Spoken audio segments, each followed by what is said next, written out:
علم کیا ہے؟ یقیناً حواس سے جو معلومات حاصل ہوتی ہیں وہ بھی درست ہیں، یقیناً عقل کی ایک فیکلٹی بھی اللہ نے دی ہے.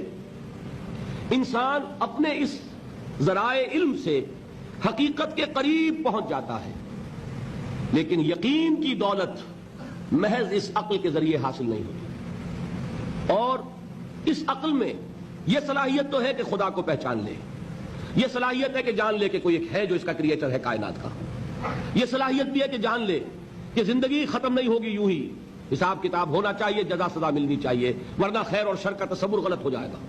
There will be no basis for morality. یہ کانٹ جن کا بھی انہوں نے نام سنا ہے ان کو عرض کر رہا ہوں کہ کانٹ نے ایک کتاب لکھی تھی دی کریٹیک آف پیور ریزن، اور اس میں اس نے ثابت کر دیا کہ کسی منطقی دلیل سے خدا کا وجود ثابت نہیں ہو سکتا. ایک تہلکہ مچ گیا پورے یورپ میں.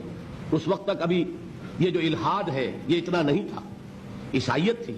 خدا کا انکار کے معنی کیا ہے؟ بغاوت عیسائیت سے. اب یہ بھی ہو سکتا ہے کہ اس نے بغاوت سے خوف زدہ ہو کر کتاب لکھی ہو، یہ اللہ جانے. سقراط کا سکہ سا جو ارادہ ہے، قوت ارادی، وہ ہر ایک کو تو نہیں ملتا. سقراط نے تو اپنے علم کے اور اس کے بیان کرنے کے مقابلے میں زہر کے پیالے کو پسند کر لیا. لیکن ہو سکتا ہے کانٹ گھبرا گیا ہو، اور یہ بھی ممکن ہے کہ یہ اس کی سوچ ہی کا ایک مرحلہ ہو. جیسے علامہ اقبال نے پہلے شکوہ لکھا اور شور مچ گیا، اللہ کی جناب میں یہ گستاخی، لیکن جواب شکوہ لکھا تو پتا چلا کہ اصل میں وہ کچھ باتیں کہنے کے لیے ایک انداز اور اسلوب تھا، کچھ سمجھانا چاہتے تھے مسلمانوں کو. انہوں نے مسدس حالی کے انداز میں نہیں لکھا، جواب سوال اللہ کے ساتھ کر کے ان حقائق کو ایک اور لطیف پیرائے میں بیان کر دیا. اسی طریقے سے ہو سکتا ہے کانٹ کی دوسری کتاب کا معاملہ ہو، دی کریٹیک آف پریکٹیکل ریزن، اور اس میں وہ ثابت کرتا ہے انسانی اخلاقیات کے لیے کوئی بنیاد نہیں ہے جب تک کہ اللہ کو نہ مانا جائے. نیکی کو انسان پہچانتا ہے، لیکن کیوں نیک بنے، اس کیوں کا کوئی جواب ہمارے پاس نہیں. سچ بولنا اچھا ہے، کیوں سچ بولے جبکہ سچ بولنے میں نقصان ہو رہا ہے. جھوٹ بولنا برا ہے، کیوں جھوٹ نہ بولے جبکہ جھوٹ بولنے سے نفع حاصل ہو رہا ہے. ایک بڑا عجیب شعر ہے، مجھے ایک بزرگ نے ایک دفعہ سنایا تھا، لیکن بڑا حقیقت پسندانہ شعر ہے. اے صداقت بر تو لعنت از تو رنجے یافتم، اور اے صداقت کے مقابلے میں کوئی اور لفظ تھا، اے خیانت بر تو رحمت از تو گنجے یافتم. اے خیانت تیرے اوپر خدا کی رحمتیں ہو، تیری وجہ سے مجھے خزانہ ملا ہے. اور اے صداقت تجھ پر لعنت ہو، تیری وجہ سے دوست بھی ناراض ہو گئے. سچ بولیے، دوست راضی رہے گا؟ کوئی شخص سچ سن کر راضی نہیں رہتا. لوگوں کو راضی، دوستوں کو راضی رکھنے کے لیے جھوٹ بولنا پڑتا ہے. تو اے صداقت یا اے دیانت کہہ لیجئے، اے دیانت بر تو لعنت از تو رنجے یافتم، رنج ملا مجھے اور تو کچھ نہیں ملا، لوگ ناراض ہو گئے، غصہ ہو گئے. اور اے خیانت بر تو رحمت از تو گنجے یافتم، گنج ملا، خزانہ ملا.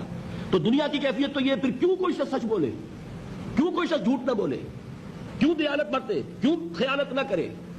اس کے لیے لاکھ آپ کوششیں کر لیں، پولیس کھڑی کر دیں، چوکیاں بنا دیں، جس کا داؤ چل جائے گا وہ خیانت کر ہی کرے گا.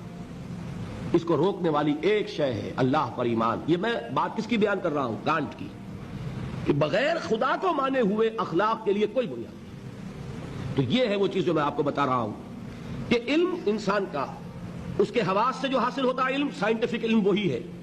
قرآن نے کبھی اس کی نفی نہیں کی.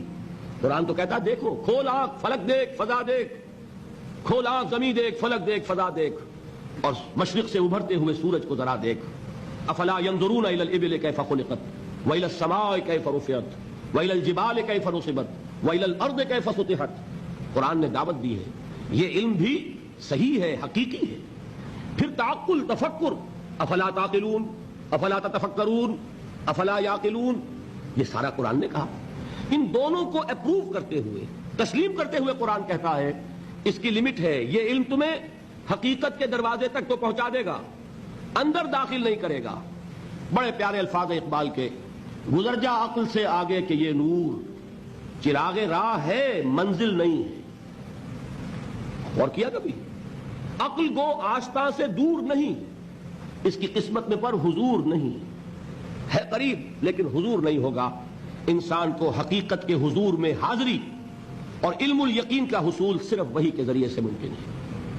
اللہ نے اپنی رحمت کا اظہار فرمایا ہے، انسان کو محض عقل کے حوالے نہیں کیا، انسان کو محض حواس ظاہری کے حوالے نہیں کیا، بلکہ اس کی ان تمام صلاحیتوں کے مزید جلا کے لیے چنے ہوئے بندے، سیرت و کردار کی معراج پر فائز، جن کی صداقت اور دیانت کا لوہا ان کے دشمنوں نے تسلیم کیا، ان کو چن کر ان پر وحی نازل کی، ہدایت بھیجی، راستہ دکھایا، انہیں مامور کیا کہ چاہے گالیاں دی جائیں، چاہے پتھراؤ کیا جائے، چاہے تمہارے جسم کو لہو لہان کیا جائے، تمہیں خلق خدا کو یہ حقیقت کا پیغام پہنچانا ہے، جو پیغام پہنچانا ہے اس پر عمل کر کے دکھانا ہے۔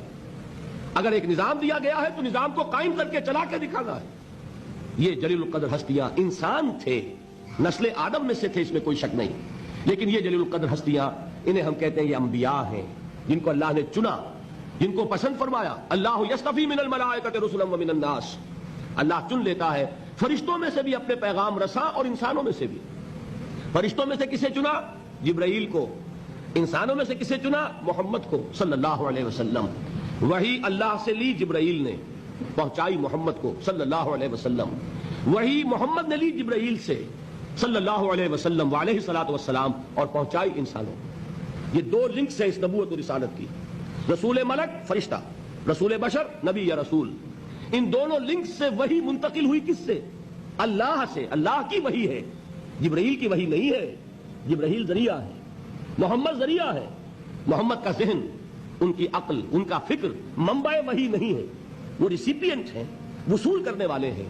یہ اللہ کی ہدایت ہے، اللہ سے خلق تک پہنچی ہے۔ اولاً رسول ملک، ثانیاً رسول بشر۔